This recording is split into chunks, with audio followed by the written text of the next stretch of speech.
Nadie duda que la productividad de una economía sea un tema fundamental. Sin embargo, varios expertos argumentan que aumentar la productividad debe de ser una prioridad para México, ya que es el factor determinante de crecimiento y desarrollo en las economías emergentes. Precisamente uno de estos expertos es nuestro invitado de hoy en este segundo segmento. Él es Luis Ferecín, director general de la consultora Accenture. Luis, muy buenas noches, bienvenido a La Hora de Opinar. Buenas noches, Leo. A ver, vamos por partes. Primero, para explicarle al público en general, que entienda, así como con peras y manzanas, ¿qué es la productividad? Bien, la productividad es un concepto muy sencillo y al mismo tiempo muy complejo. Sencillo porque nuestra análisis reciente demostró que de todas las correlaciones posibles del crecimiento de un país, la correlación más relevante entre prosperidad de un país y crecimiento está asociada con la productividad. La productividad por detrás tiene que ver cuánto que la calidad de la infraestructura de un país, el talento, la innovación, la eficiencia de los mercados. Entonces es un concepto bastante amplio y la forma de hacer negocios mucho más eficiente que puede tener tanto el sector público cuanto el sector privado. O sea que una empresa cuando toma la decisión, me voy a ir a invertir a México, a Brasil, a China, a la India, tiene que tomar en cuenta todos estos factores para tomar su decisión de dónde invertir. Perfectamente. Ahora, en ese sentido, ¿dónde está México? Bien, la análisis que hicimos recientemente muestra que la correlación entre productividad y crecimiento del PIB de un país es impresionante. Sí. La correlación es muy relevante.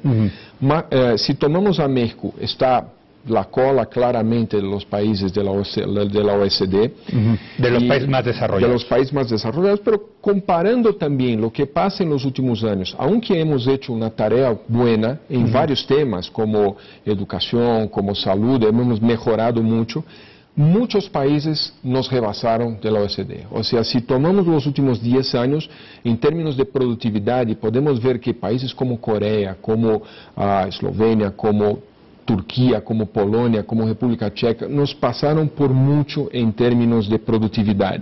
Y esto implicó en un crecimiento de bienestar, de crecimiento del PIB para ese país mucho más relevante que lo nuestro. ¿Okay? El segundo componente por trás de esto tiene que ver con el siguiente. Cuando hablamos de productividad, también hablamos de 4 componentes básicos que están por detrás. Uno, para tener productividad necesitamos tener talento. Hay que tener gente, talento. Y eso es educación. Esto es educación. Si tomamos, por ejemplo, el nivel de educación superior, México y de la población tiene 16% con educación superior, cuando comparamos con una Corea que tiene 39%. Y lo hemos visto claramente en los últimos 10, 20 años, la progresión que ha tenido Corea. El mismo estamos viendo con Chile, que ya está cerca de números de 20, 21%. Entonces estamos viendo que específicamente en este tema hemos mejorado, pero todavía tenemos mucho por hacer. Segundo componente tiene que ver con lo que llamamos de un ecosistema empresarial, que significa infraestructura e inversiones. Infraestructura, la infraestructura del país como un todo. Claro. Inversiones, la capacidad que el país tiene de atraer inversiones extranjeras. Es imposible crecer una economía sin tener la inversión extranjera. A ver, pero ahí en infraestructura estamos hablando de aeropuertos, puertos, carreteras, en fin, todo lo que sean los bienes públicos, digamos, de un país, ¿no? Exactamente. Para poder mover mercancías, para poder hacer la energía, supongo, ¿no? Todo. Y la parte de atraer inversión extranjera tiene que ver más con reglas. Tiene que ver una parte con reglas y una parte con la atractividad del sistema. O sea, con tanto el derecho de propiedad, son varios componentes que te ayudan a una empresa que está de afuera decidir invertir en Brasil, invertir en México o invertir en Turquía. Al final, hoy el mundo es un mundo multipolar. O sea, la decisión no es una decisión México o Estados Unidos, es una decisión, hay una posibilidad global. El tercer componente... Déjame, nada más, en este segundo componente, ¿cómo está México? En el segundo componente, como infraestructura, hemos mejorado. Hemos mejorado. Cuando comparamos con otros países, si tomamos algunos ahí, principalmente cuando tomamos Brasil o algunos de Latinoamérica, estamos en situación mejor. todavía, cuando comparamos con algunos otros países de la OECD, no mejoramos tanto cuanto ellos. ¿Okay? Entonces ahí hay un espacio para mejorar, pero estamos mejor que en Latinoamérica si nos comparamos dentro del grupo de países de Latinoamérica. Y en inversión extranjera, yo los números que veo son buenos en inversión extranjera. La inversión extranjera, hay un tema. Sí, lo que pasó en los últimos 6, 7 años, logramos mantener una inversión extranjera. Pero todo depende como quien compara. Si tomamos la inversión extranjera que está pasando, por ejemplo, en Rusia, en Brasil, en China, o sea, son números que crecen de forma muy relevante. La inversión extranjera en el caso de México se ha mantenido. Entonces el punto es, depende con quién nos comparamos. Yo creo que hoy México está en un escenario que tiene que compararse con las economías emergentes que al final son con quien estamos compitiendo por inversión. Los famosos BRICS, que es Brasil, Rusia, India y China. Sí, y hay algunos otros países que todos están diciendo que hay que ser añadidos en este proceso. Turquía, Polonia, África del Sur. Entonces, algunos otros países, la propia parte de Vietnam también, que aunque siendo muchos menores, empiezan también a atraer más inversión. Y ahí, comparado con esos, nosotros estamos estables, pero ellos están subiendo. Muy bien. Okay. El tercer componente tiene que ver con la eficiencia de los mercados. Hay una correlación muy relevante entre los países que logran desarrollarse mejor, la formalidad del mercado es más alta.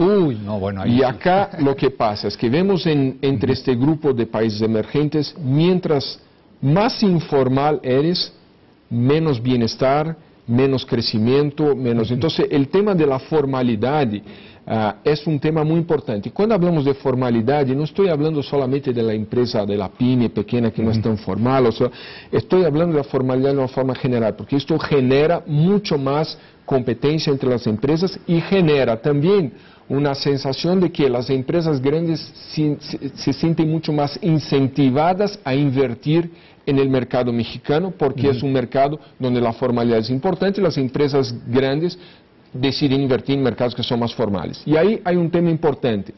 En cualquier economía del mundo, las empresas grandes, las grandes inversiones es que jalan las empresas pequeñas. O sea, esto es un proceso de que tú no creces desarrollando solo las pymes. Tienes que atraer inversión de grandes empresas y estas es que jalan las empresas menores. Pasa un poco como los centros comerciales, ¿no? Que necesitas grandes tiendas anclas, ¿no? Exactamente. Para que alrededor de ellas se puedan poner tiendas más chiquitas, ¿no? Exactamente. Es lo que estás diciendo, que se necesitan grandes inversiones de grandes grupos corporativos para que eso incentive la formación de pymes, ¿no? Exactamente. Y el cuarto componente... Perdón, ahí ¿cómo está México? Quiero pensar que no salimos ahí muy bien, tenemos un mercado todavía con un alto grado de informalidad. Sí. Y esto es un tema que sí, no es un tema que se soluciona muy rápidamente, pero es un tema que hemos evolucionado, sí hemos mejorado, pero tenemos que seguir. Hemos mejorado.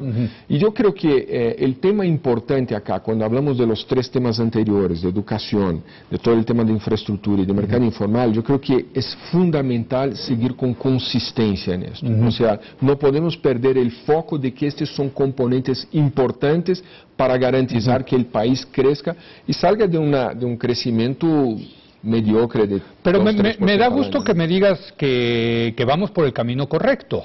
O sea, eso es una buena noticia. Vamos, ¿no? Vamos. Ahora, cuarto pilar. El cuarto pilar tiene que ver con innovación.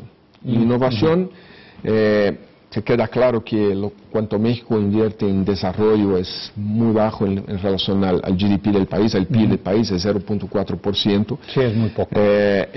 Pero el desarrollo tiene que ver con el siguiente, no es traer solamente más cientistas. El desarrollo tiene que ver de ideas y de innovación, puede ser procesos en una empresa, puede ser tecnología de información que puede ser mucho mejor apalancada.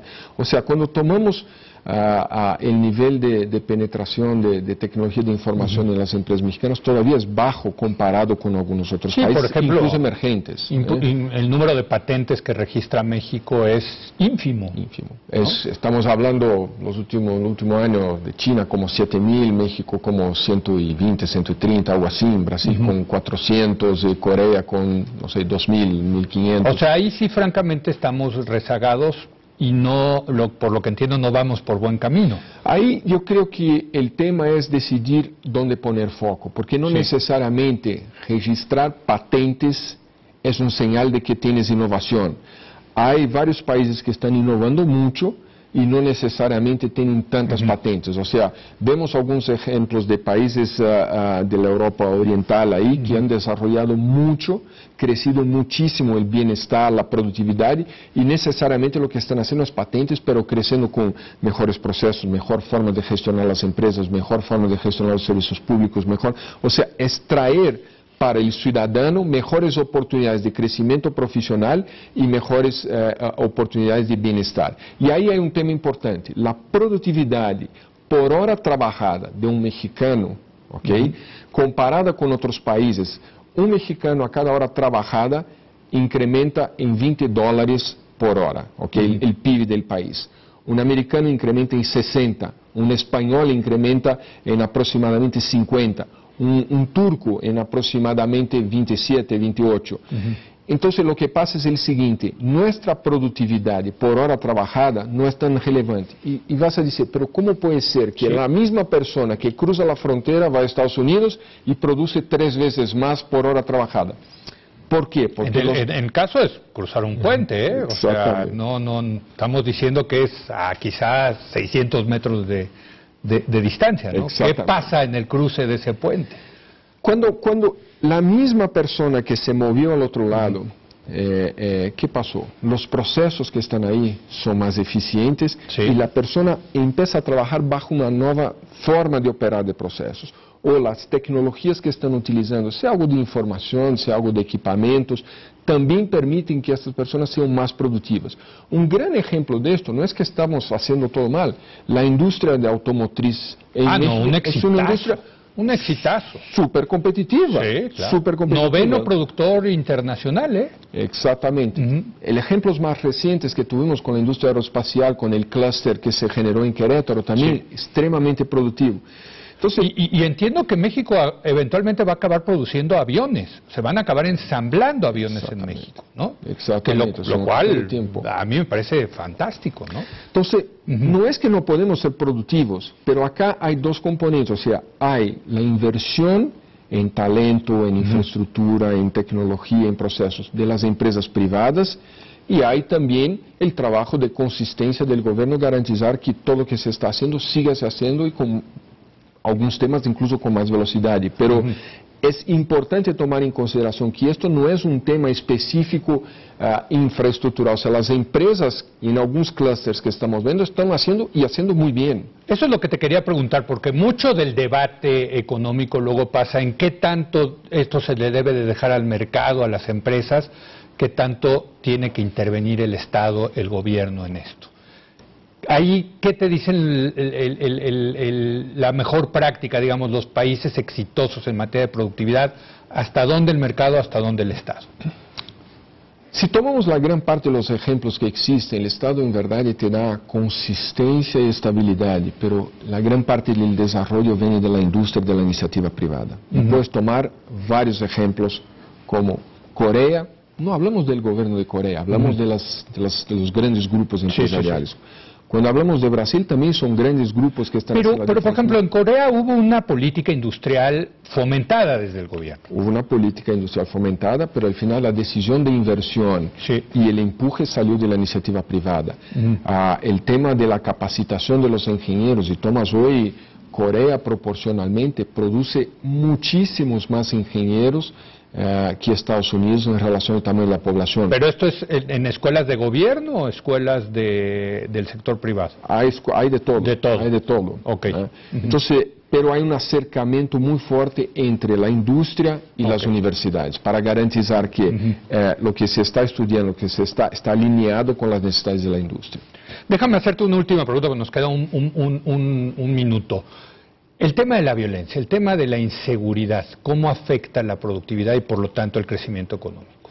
¿Lo midieron ustedes? Sí, yo creo que la inseguridad puede impactar mucho más en un primer momento en atraer inversión extranjera do que necesariamente en la productividad. Si tomamos algunos países que acabo de mencionar en los últimos minutos, los índices de criminalidad o de delincuencia son más altos que México. O sea, si tomamos ejemplos como que hablé de Brasil, sabemos que son índices más altos. Si tomamos algunos ejemplos, incluso en Malasia, que ha sido desarrollado, también son números altos. En Turquía tampoco son números tan bajos. O sea, en verdad, yo creo que el tema importante de la delincuencia y la criminalidad es un tema de garantizar que el inversionista sienta que el país es un país seguro para invertir sobre todas las dimensiones. Hay una que es la criminalidad, que sí nos está impactando hoy, pero si logramos demostrar que todos los otros componentes son componentes positivos y relevantes, la inversión va a venir. Entiendo que ustedes hicieron este estudio. ¿Este estudio está disponible al público? Este estudio vamos a estar lanzando en la próxima semana. El estudio va a estar disponible en nuestro site, que es accenture.com, acá en México.mx. Sí. Y cualquiera lo puede bajar. Cualquiera lo puede bajar. PDF, un PDF, son informaciones públicas, pero el importante es, hoy hay una oportunidad muy relevante para México seguir incrementando su productividad, y si crecemos la productividad, mejorando los procesos, mejorando la forma de hacer negocios, este país tiene un potencial muy relevante de crecimiento y de crecer en niveles mucho más relevantes que los otros países con quienes nos estamos comparando. Pues Luis, muchas gracias. Muchas gracias por haber venido a presentar los resultados de este estudio de productividad, y como él dijo, a partir de la semana que entra estará disponible en el sitio de accenture.com. Sí. Muchas gracias, Luis. Gracias. Y bueno, después de un breve corte regresamos para concluir con el debate de esta semana. ¿Cuál debe de ser el papel de los medios de comunicación en las siguientes elecciones, en las elecciones que vienen? Quédese aquí en Foro TV, que continúa la hora de opinar.